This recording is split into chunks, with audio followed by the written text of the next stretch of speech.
आइए भारत के पड़ोसी देशों को एक मैप के जरिए समझते हैं। भारत की जमीनी सीमा 15,000 किलोमीटर से भी ज्यादा लंबी है, जो 7 देशों से जुड़ती है। चलिए अपना ये सफर शुरू करते हैं पश्चिमी सरहद से। तो पश्चिम में सबसे पहले आते हैं पाकिस्तान और अफगानिस्तान। सबसे पहले बात पाकिस्तान की। भारत के साथ इसकी एक बहुत ही अहम और ऐतिहासिक सीमा है। ये बॉर्डर 3,323 किलोमीटर लंबा है, जिसे रेडक्लिफ लाइन भी कहते हैं। गुजरात, राजस्थान, पंजाब से लेकर जम्मू कश्मीर और लद्दाख तक ये सब इस सीमा पर है।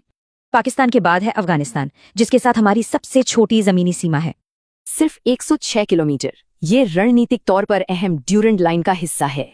भारत की तरफ से देखें तो सिर्फ केंद्र शासित प्रदेश लद्दाख ही इस सीमा को छूता है। चलिए अब पश्चिम से उत्तर की तरफ चलते हैं। यहाँ 3 बड़े पड़ोसी देश हैं। ये तीनों देश यानी चीन, नेपाल और भूटान विशाल हिमालय के बीच बसे हुए हैं। अब बात चीन की। भारत और चीन की सीमा को मैकमोहन लाइन के नाम से जाना जाता है।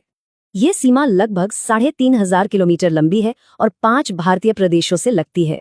इसमें लद्दाख, हिमाचल, उत्तराखंड, सिक्किम और अरुणाचल प्रदेश शामिल हैं।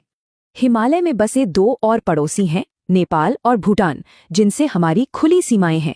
नेपाल के साथ हमारी सीमा 1751 किलोमीटर है, जबकि भूटान के साथ 699। तो अब उत्तर से चलते हैं पूर्व की ओर, जहां हमारे अगले पड़ोसी हैं। और अब बांग्लादेश। कमाल की बात है कि भारत की सबसे लंबी जमीनी सीमा इसी देश के साथ है, पूरे 4,096 किलोमीटर। ये दुनिया की 5वीं सबसे लंबी जमीनी सीमा भी है। इस सीमा से पश्चिम बंगाल, असम, मेघालय, त्रिपुरा और मिजोरम, ये 5 राज्य जुड़ते हैं। और अब हमारे सफर का आखिरी पड़ाव, सुदूर पूर्व में म्यांमार।